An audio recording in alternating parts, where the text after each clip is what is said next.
wabarakatuh. Fatihah. Bismillahirrahmanirrahim. Iyyaka na'budu wa iyyaka nasta'in.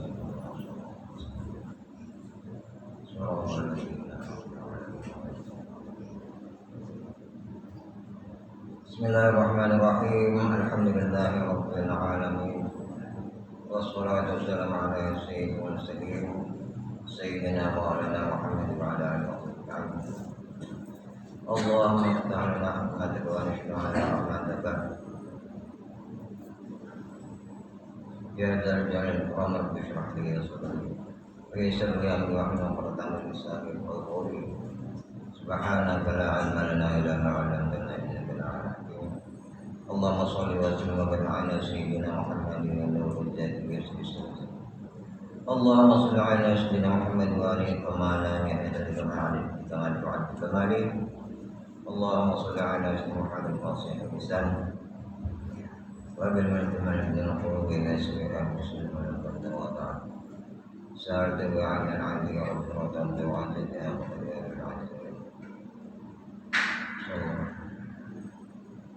Bismillahirrahmanirrahim. Bapak Ibu sekalian, alhamdulillah kita bersyukur kepada Allah Subhanahu wa taala bahwa Allah Subhanahu wa taala masih memperkenankan kita panjang umur sampai masuk bulan Sya'ban. Sekarang bulan Sya'ban.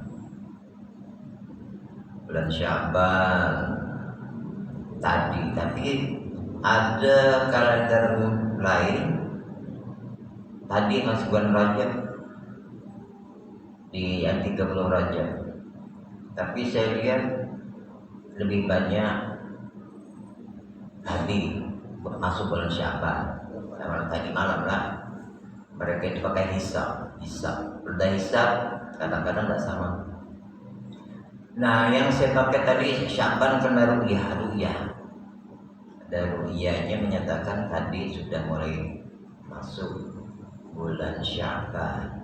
Apa artinya bagi kita umat Islam khususnya bulan-bulan itu diperhatikan? Kita selama ini lebih memperhatikannya kan bulan Ramadan karena amal-amal kita dibalas berlipat-lipat ganda buat sekali. Tapi sebenarnya banyak bulan-bulan lain yang memberi kesempatan bonus. Allah Subhanahu wa taala dengan rahman rahimnya berbuat sedikit ya amal saleh, maka balasan Allah itu juga banyak. Mulai dari 10 sampai 700 sampai lebih 700. Tinggal kita saja harus mengetahui bulan waktu-waktu apa yang Allah perbanyak. Makanya Allah berfirman Bismillahirrahmanirrahim wal 'ashr innal insana lafi khusrin illa alladziina aamanu wa 'amilus shalihaat wa tawashaw bil haqqi wa tawashaw bis sabr. Demi masa. Bulan itu pun masa, hari, waktu itu masa. Innal insana lafi khusrin, sesungguhnya manusia itu tidak peduli. Yang penting manusia, entah Islam entah bukan Islam atau yang lain kan.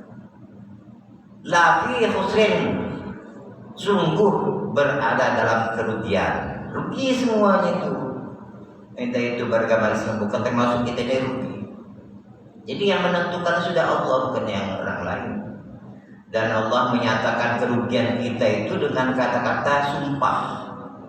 Wal 'ashr, demi masa. Ditambah dengan taukid, jadi artinya menguatkan innal insan, sesungguhnya manusia, lafi pakai la namanya la tidak dalam ilmu balaghah untuk menyatakan sungguh-sungguh. Nah, sesungguhnya manusia itu sungguh-sungguh benar-benar dalam kerugian. Kita ini rugi semua. Tiba-tiba ada namanya istisna, perkecualian. Illal ladzina amanu, yang dari cuma satu, pertama amanu, beriman. Jadi keluarlah yang non muslim, yang beriman tidak rugi. Tapi apakah hanya yang beriman saja? Belum. Illalladzina amanu, beriman percaya kepada Allah, kemudian dengan semuanya percaya. Tapi yang namanya iman itu tidak hanya sekedar percaya, karena dia ada 3 syarat, kan? Pertama itu iman dengan tasdiqun bil qalbi, membenarkan dalam hati. Hatinya dan yakin itu benar. Wa iqrarun bil lisan, dan menyatakan dengan lisan mulut. Kau percaya dengan malaikat? Percaya. Percaya aja.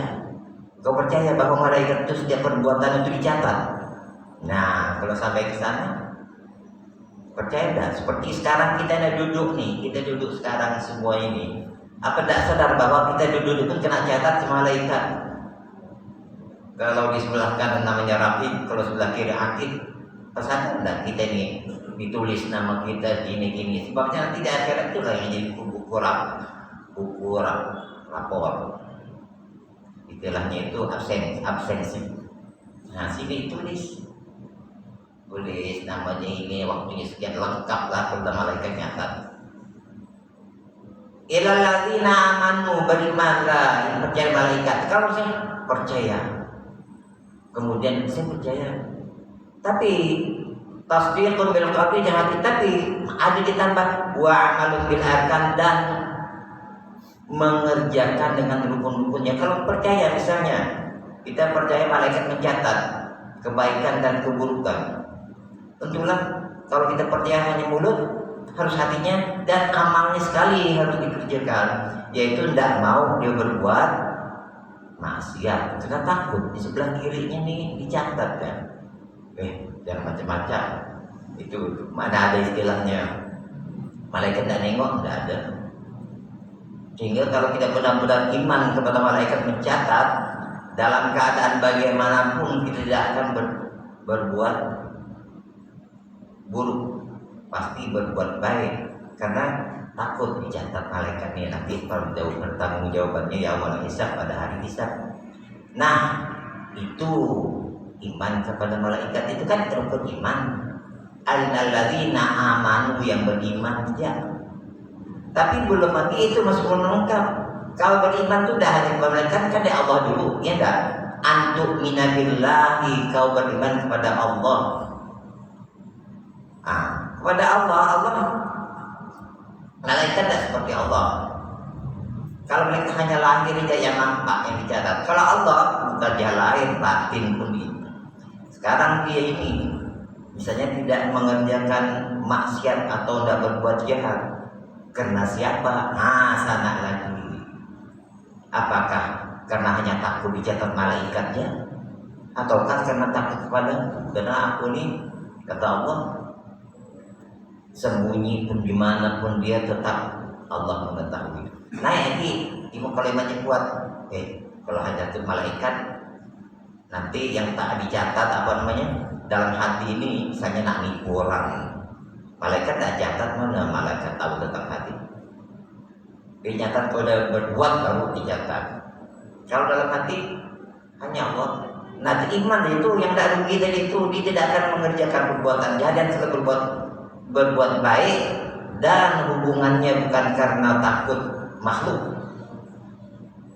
Dia takutnya kepada Allah. Kan begini, orang tidak mengerjakan sesuatu kan ada 2, 3. Pertama, karena makhluk manusia, ya enggak? Kalau dibuat baik, dipuji sama manusia, Allah orang itu dermawannya, murah hatinya. Nah, bisa nanti asal ada pujian itu sedekah lagi.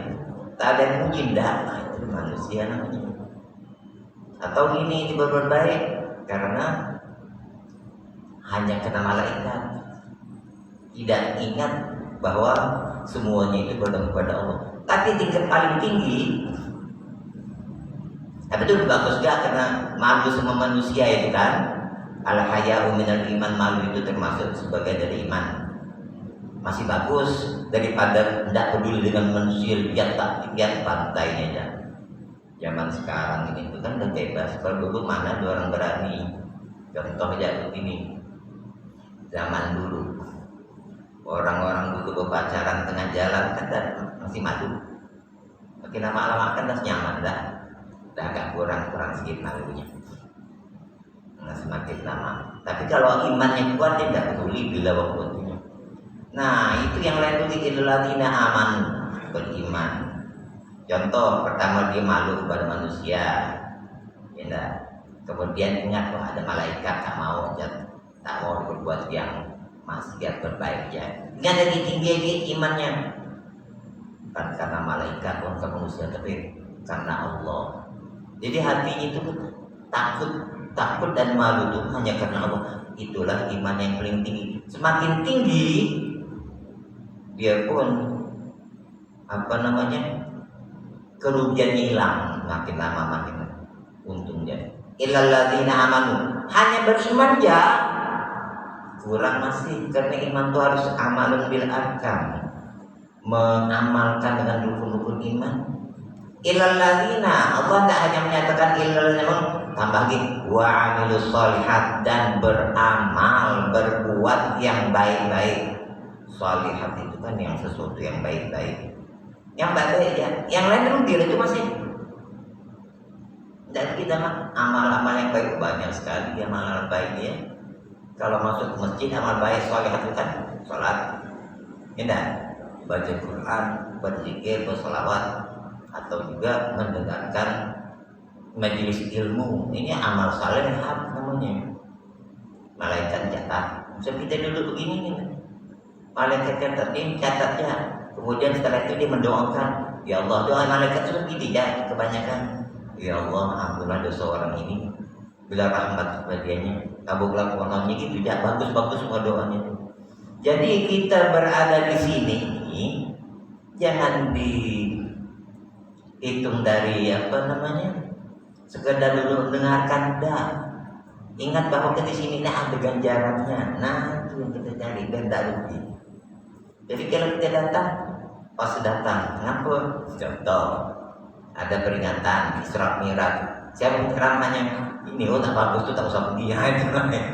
Itu larinya ke terikat dengan penceramah.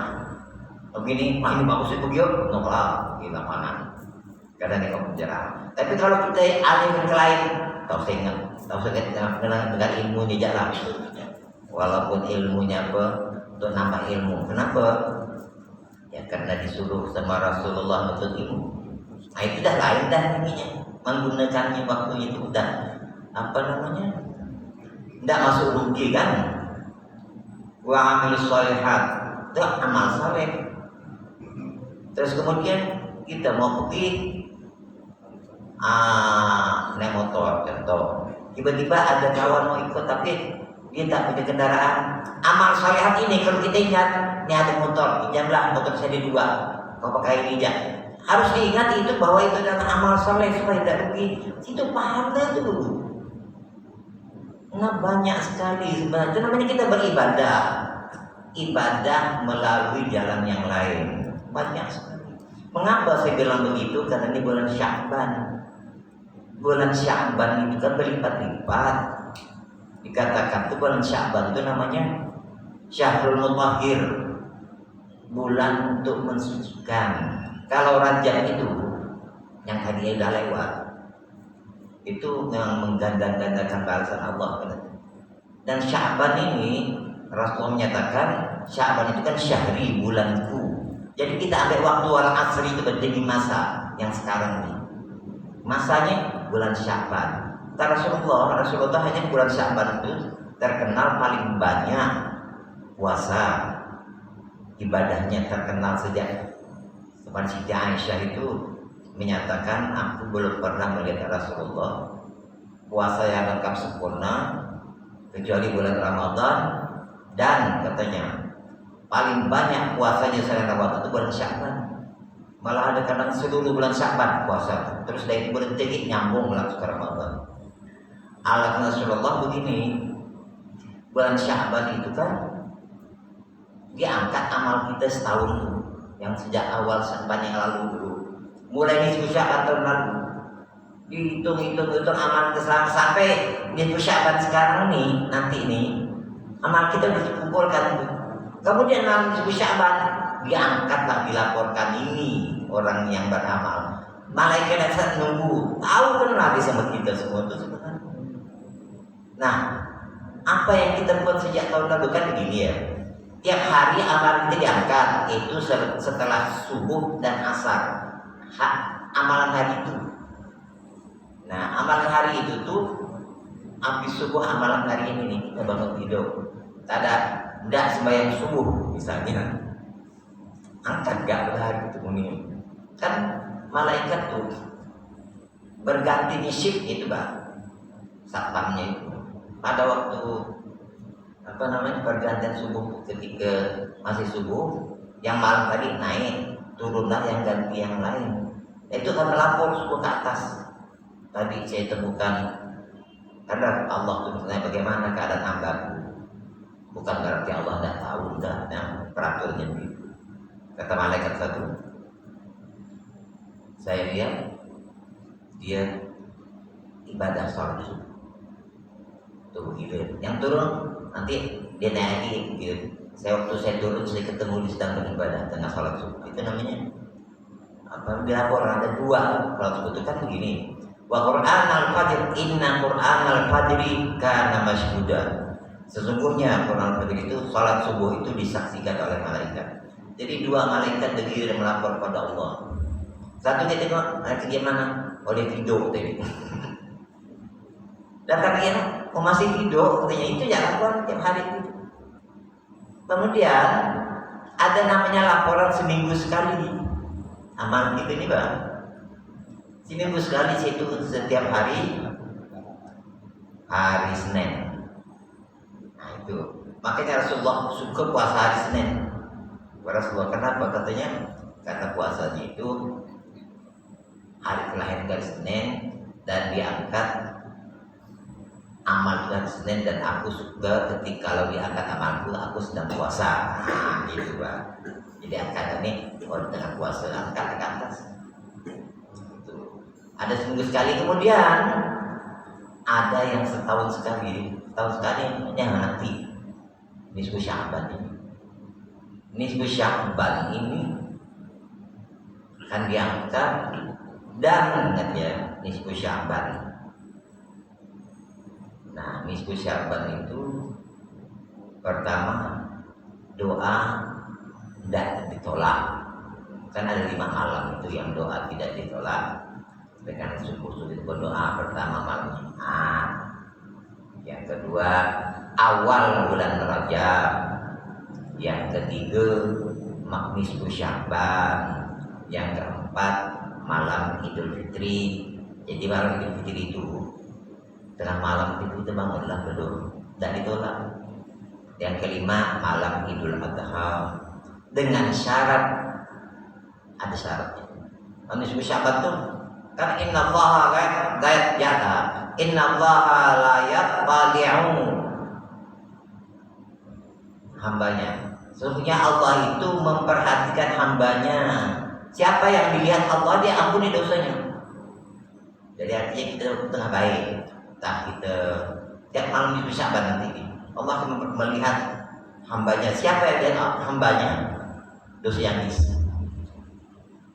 Karena artinya Allah suka. Kalau orang yang tak suka itu kan tak peduli, dia tidak diperhatikannya.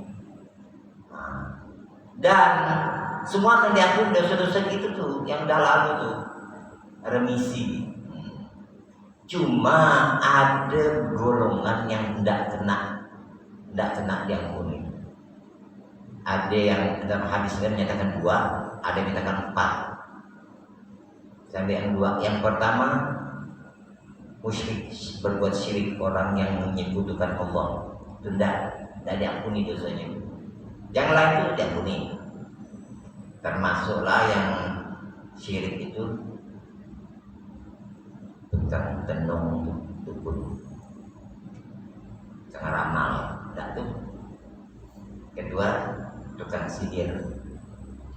Kan dia pakai setan sihir, menyihir orang itu tidak kena. Yang ketiga yang ada di 4 tersebut, Yang ketiga tadi dua lah, dua. Yang ketiga, minul khamri, orang yang tak berhenti nak minum arak. Itu. Nah, termasuk minum arak ini perkara yang memabukkan, narkoba lah. Nah, termasuk selama dia tidak taubat, kalau di maksiat itu tidak akan diampuni. Sebab Allah akan mengampuni itu seorang itu semua. Lihat ya, habis itu segitu itu. Yang pertama syirik, ya dah. Kedua, tukang sihir, tukang ramal, dukun macam yang suka memastikan apa?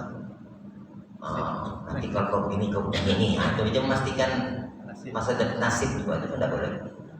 Yang tahu kan hanya Allah takdir. Kalau ngira-ngira tidak apalah, biasanya begini, itulah ini. Misalnya kalau gini biasanya tuh sakit kalau begini atau gini ya. Kan orang suka nanya, bila lah bagus tanggal kawin gitu. Nanya itu. Nah, itu ada tuh memang. Apa saya banyak sering. Saya jawab, ini bukan pasti ya, hari aku. Saya beritahunya dari kitab, ada kitab memang. Saya ada pernah nanya kiai ulama, macam kitabnya namanya Abu Mahsyar apa lagi? Boleh ke bilang gini. Itu kebiasaan dia begitu, bukan kepastian. Biasanya kalau begini akibatnya ada biasanya. Ya bukan pasti begitu. Kan orang pakai tanggal ya enggak? Tanggal sekian contohnya. Kalau pakai peti jangan tanggal 16. Tanggal ini sial katanya. Tapi saya biasa gak pergi pakai tanggal pantai ya, kita gak apa-apa. Double biasanya. Nah itu memastikan yang tidak boleh. Tentu mendahului takdir. Yang kedua tadi tukang sihir, guna-guna menyakitkan orang. Itu tidak diampuni. Dan itu ada syiriknya, sebab dia pertolongan syaitan. Yang ketiga tidak minul khamri, orang yang terus menerus minum yang memabukkan itu termasuk yang sekarang ini narkoba, sabu-sabu dan sebagainya, karena merusak otak. Itu tidak diampuni sama Allah. Yang keempat, ini nih yang keempat nih, semuanya masuk. Yang hadis lain kedua aja, yaitu musyrik, dan yang keempat, yang kedua apa itu? Memutuskan hubungan silaturahmi. Itu. Anak dengan orang tua sampai dalam timu Sya'ban dia tak tegur, misalnya tak ada anak dulu berdoa ataupun tak ada apa namanya, tak dikabulkan. Suami dengan istri tak tegur, cemburunya kuat misalnya ya tak. Itu kan gitu ya. Akhirnya marah, tak tegur, habis. Dan juga atau saudara sesama saudara atau kawan-kawan sesama mukmin. Jadi kita ini bulan Sya'ban ini, makanya kan Sya'ban itu syahrul mutahhir, bulan untuk menyucikan. Sedangkan Ramadan itu syahrul mufakkir, artinya bulan untuk menghapus semua dosa. Artinya kalau sudah siap Sya'bannya, nyaman bulan Ramadan itu, tidak malas bersihkan hubungan dengan saudara dan orang lain yang artinya berkelahi, baikkan semua, bagus kita minta maaf dulu. Karena itu menahan apa namanya? Walaupun orang itu punya salah, datang itu minta maaf, kan ada tuh lebaran ya. Lebaran sudah lewat dan ini Sya'ban ini sebenarnya sebelumnya sekarang kita maaf ya salah ya gitu. Tak pahala besar tuh saya belum minta maaf, walaupun gitu. Nah, jadi dia itu katanya kalau di dalam hadis nyatakan pertengkaran atau permusuhan antara sesama mukmin khususnya dan sesama kita ini kan ada saling ngomong kabel tiba-tiba jadi dendam. Nah, itu apa namanya? Tidak kena kasih sayang Allah pada malam kan begini. Inna Allah la yaqbalul insan fi nisbi min Sya'ban illa begitu. Illa al-musyrik wal musyahid, itu habisnya. Sesungguhnya Allah akan melihat dan memperhatikan orang-orang itu yang beriman itu pada malam nisbu Sya'ban, kecuali pertama musyrik, orang yang syirik menyekutukan Allah. Terus kemudian wa musyahid. Musyahid itu artinya orang yang mempunyai permusuhan, bukan karena dia musuh, hanya karena masalah putus hubungan aja itu. Jadi kita usahakanlah sebelum amal diangkat tanggal 15 nanti, pas kena malam Jumat rasanya itu nisfu Sya'ban nanti. Sekarang kan tanggal berapa? Pas tanggal 2 nya dah. Itu malam Sabtu, malam Minggu, malam Senin, Selasa, Rabu, 17 Maret. 17 Maret. Malam Jumat. Kena tuh. Jadi, banyak apa namanya? Ganda itu. Banyak bonus tuh. Amal sedikit yang kita beramal. Satu aja syaratnya di beramal supaya banyak ikhlas aja. Jangan sampai tak puji semua orang, tak lihat. Dikatakan di bulan Sya'ban ini, kalau ulama menyatakan Syahrul Qur'an. Syahrul Qur'an artinya bulannya pembaca Al-Quran. Memang diutamakan ada tiga diutamakan dalam Sya'ban. Pertama baca Quran, kedua zikir, ketiga salawat. Kenapa salawat masuk? Karena perintah salawat, karena ada Quran dalam surah Al-Ahzab. Bismillahirrahmanirrahim.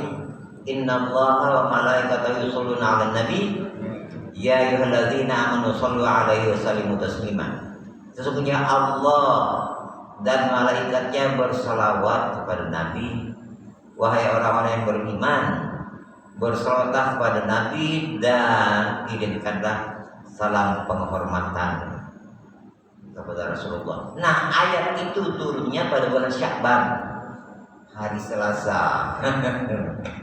Jadi dikatakan kita ini harus berterima kasih kepada Rasulullah. Nah, kita tidak dapat langsung memberikan apa-apa Rasulullah karena kita tidak hidup pada zamannya. Lain dengan para sahabat dulu jumpa langsung. Cara kita berterima kasih kepada Rasulullah sebenarnya pertama itu adalah menjalankan sunnah-sunnah Rasul. Apa yang dikerjakan sunnah Rasul diikuti semua. Contoh, Rasulullah itu tak lepas kalau hari Senin puasa, karena kita ikut ya, puasa tiap Senin dengan niat ikut Rasulullah, itu salah satu. Kalau tidak mampu, ada ulama katakan perbanyaklah baca salawat. Itu hadiah kita kepada Rasulullah. Kenapa? Itu sudah perintah Allah. Katanya Allah saja dan malaikatnya bersalawat. Kita ini manusia tak mau bersalawat. Allahnya bersalawat, walaupun salawat arti di situ itu lain, tidak sama dengan salawatnya kita. Kalau salawatnya Allah itu kan rahmat terus menerus sejak dulu, kan? Innallaha malaikatahu yusholluna 'alan nabi. Itu paling menggunakan fi'il mudhari.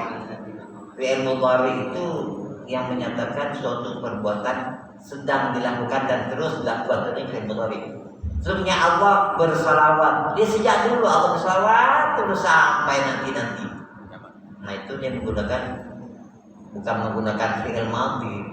Seharusnya tidak harus Allah mengatakan innallaha malaikatahu shalla 'alan nabi. Ini yusallu 'alan nabi. Shalla bersalawat ya, tapi sudah fi'il madhi.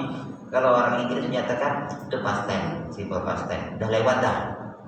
Kalau udah lewat nggak ada lagi bersalawat dulu ya, tapi dia menggunakan fi'il mudhari, orang bilang simple present tense atau present continuous tense dah. Jadi berterus-terus berlangsung. Nah, itu makanya Al-Quran itu dia menggunakan kata-kata pun ada artinya, menggunakan bentuk apa kita terjemahkan. Makanya mempelajari Islam tidak bisa dengan hanya memakai terjemah. Mana tuh pasti hancur jebol semua. Belajar Quran, baca terjemahnya. Sedangkan orang yang terjemah itu sama. Nanti dari Kementerian Agama terjemahnya lain sedikit, maksudnya sama, cuma kata-katanya lain. Kemudian terjemahan apa namanya, misalnya Prof. Hamka yang tafsirnya Al-Azhar. Nah, sedangkan bahasa perusahaan itu bahasa Melayu dulu, agak tak sama. Jadi kacau namanya. Dia harus mengerti tentang susunan bahasa Arab. Orang bahasa Indonesia ini tidak lengkap untuk menerjemahkan bahasa Arab, itu susah.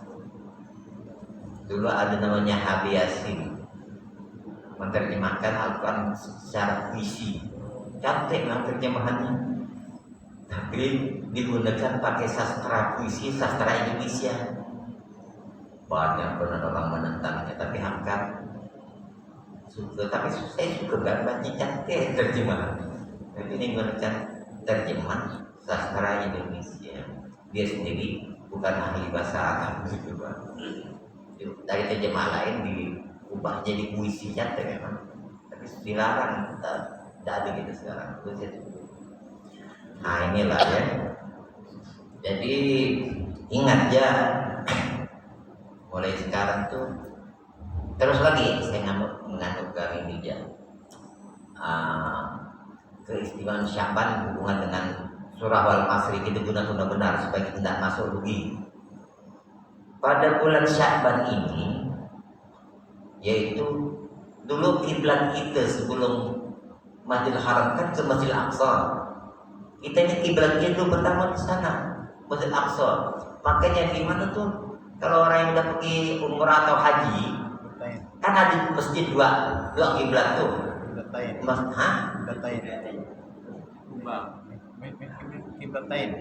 Kiblatain masjid dua kiblat berhadap, satu ngadap ke sana, sebelahnya ngadap ke sana. Saya masuk ke dalam mana ada orang datang. Saya nanyakan mana kiblat ke Aqsa, mana kiblat ke Mekah, tunjuk kata. Dia dua berlawanan, ya tak? Satunya sana tak ada barat timur tak tahu, kalau sini tahu kan barat, ke arah barat tak tahu, ke selatan tak tahu lah. Yang penting di hadapan. Nah sini ditunjuk karena diceritakan dia pakai bahasa Arab dia loh, bukan bahasa Arab Fusha, bahasa Arab harian. Saya tanya mana kiblat, ada kiblatain, tunjukkanlah di sini. Nah, kiblat dulu sebelumnya itu ke Masjidil Aqsa. Kemudian tiba-tiba orang Yahudi itu ngenyek, orang Islam tidak punya kiblat, katanya ikut orang Yahudi. Kata orang Yahudi ke Aqsa. Akhirnya Rasulullah berdoa supaya kiblatnya itu jangan ikut Yahudi. Lama baru ada perubahan itu. Sampai apa namanya, Rasulullah sering lihat ke atas. Rasulullah tuh ya, saya beritahu, jarang, hampir tak pernah melihat ke atas tuh, takut.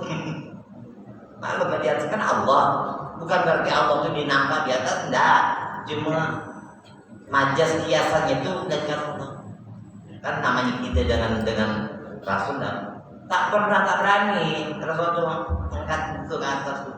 Nah pada waktu itulah, karena sahabat menyatakan Aqsa itu bencana itu kiblatnya orang Yahudi ngenyeh, artinya merendahkan Islam serta punya kiblat, katanya ikut orang Yahudi pula dia minta sama Allah supaya minta kiblat yang tidak ikut Yahudi. Lama barulah turun Al-Quran surah Al-Baqarah ayat 144. Coba tengok aku tuh surah Al-Baqarah ayat 144, ada bawa Quran. Coba saya pakai hatinya. Nah, Al-Baqarah 144 yang mana Allah menyuruh memandikan mukanya ke Masjidil Haram. Nah, itu ada itu. Al-Baqarah ayat 144. Masih ingat?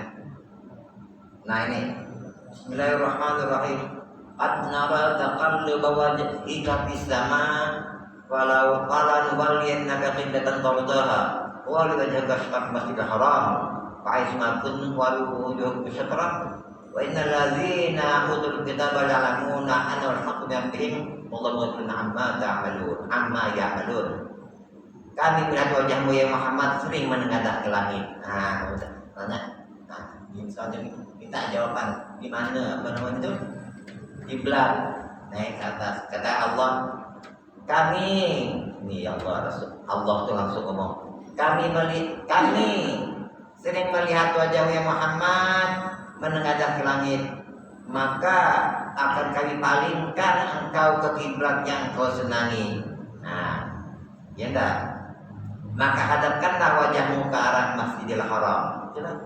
Masjidil Haram lah. Terus dan di mana saja kau berada, hadapkanlah wajahmu ke arah itu. Kemanapun berada harus ke Masjidil Haram, kiblat. Makanya ada orang bertanya, kenapa di Mekah itu tak sama orang ngadap? Orang ada jamaah sebelah sana ngadap ini gak kan? Dari sana ngadap sini, semuanya bertumpu ke situ. Mana timur, mana barat, mana selatan, utara, enggak, yang penting kan kiblat. Di mana aja Allah jadi sudah ada ketentuan yang kurang. Apa? Kemanapun kau berada, palingkan Masjidil Haram. Jadi sembahyang di Masjidil Haram pun memang yang sana ngadap sini, yang sana ngadap sini. Kalau kita kan enggak, sini sambung, sana ada kan tengah-tengah. Arah ke Masjidil Haram, arah begitu Pak. Jadi enggak tandis tepat, pas begitu. Dan makanya sekarang di kiblat ini kadang berubah. Tahun depan nanti gitu kiblatnya, betul berubah. Makanya tak tahu yang benar kata orang. Apakah dulu ulama-ulama dulu tuh yang menentukan kiblat Masjidil Haram itu tak sah sembahyangnya? Sekarang sini berubah kan? Ada ini kanan. Sekarang pun gitu kan? Kayak contoh gak dulu di Surabaya itu ada namanya Masjid Al-Falah. Nah, Masjid Al-Falah itu kan jalan raya ya dah. Terus Masjid Al-Falah itu harus sesuaikan dengan jalan raya modelnya, karena kalau masjid ini tak bagus, tiba-tiba diubah tuh tidak pas-pas arah kiblat, karena harus menyesuaikan dengan jalan. Apa ya bang bertengkar orang ulama sana? Tak sah sembahyang situ katanya, apa tidak pas nyuruh ke Masjidil Haram. Akhirnya berdirilah namanya Profesor Dr. Syafi'i Karim, orang alim. Jawabannya begini ya, ayat tadi fawalli wajhaka syatral Masjidil Haram, maka palingkanlah wajahmu ke arah Masjidil Haram. Dibilang syatra itu tidak mesti pas masuk ke Masjidil Haram. Yang penting arahnya ke sana. Tak pas kendak tak orang. Nah itu lah. Enggak, tak pas kendak sebab jauh. Dari Mekah sampai ke sini ini 7.000 kilo lebih, hampir 8.000 dari Mekah ke sini. Beda waktunya berapa jamnya? 4 jam. Nah, kalau segini aja salah, segini aja. Bukan main jalan jauh itu mungkin jauh lah ya. Cuma gini, 1 inci aja. Ini terus sama, pasti ke sana larinya. Ubah sedikit aja jadi salah dari kiblat. Kalau tak pas, yang kiblatnya sini, ya enggak. Kemudian sini, kalau diteruskan dijalankan juga ke sana, jauh mungkin jauh lah. Itulah ada bilang harus pas. Dipegang kita di sini sekarang sedikit ya salah, berarti paling makin jauh lah. Kalau di sini kita begini kan sedikit, mereng 1 senti berapa? Itu dikali 7.000 kilo berapa senti? Akhirnya yang berikan itu dalam Quran tadi arahnya ke Masjidil Haram. Tak ada yang disepas tuh mana tuh. Nah hitung. Nah ceritanya ini itu terjadilah pada bulan Sya'ban. Kesimpulannya, bulan Sya'ban ini kita diarahkan supaya sucikan diri, hubungan dengan Allah dibaguskan, hubungan dengan manusia dibaguskan. Jangan sampai ada pertengkaran atau berkelahi. Udah, dia apa namanya? Jadikan baik damai semua lah. Siapa namanya kalau malam Sya'ban kita tak juga sama Allah. Ada gara-gara itu. Saya kira sampai ini jaya. Aisyah mana dia? Wallahu a'lam bishawab. Insyaallah malam kita ini istirahat waktu bulan puasa ya. Nanti selama 11 Syaban ini kita masih belajar, mudah-mudahan kita bermanfaat dan Allah memberi kita ini hidayah kita sehingga kita mau beramal baik, amilus sholihat supaya tidak rugi. Sejak yang udah lalu sampai sekarang yang belum dapat beramal yang udah dapat teruskan sampai Ramadan dan seterusnya. Kenapa? Kita ini tidak tahu umur itu, tengah-tengah itu hilang dan langsung. Jadi kita udah siap gitu ya. Wallahu a'lam bishawab. Assalamualaikum warahmatullahi wabarakatuh.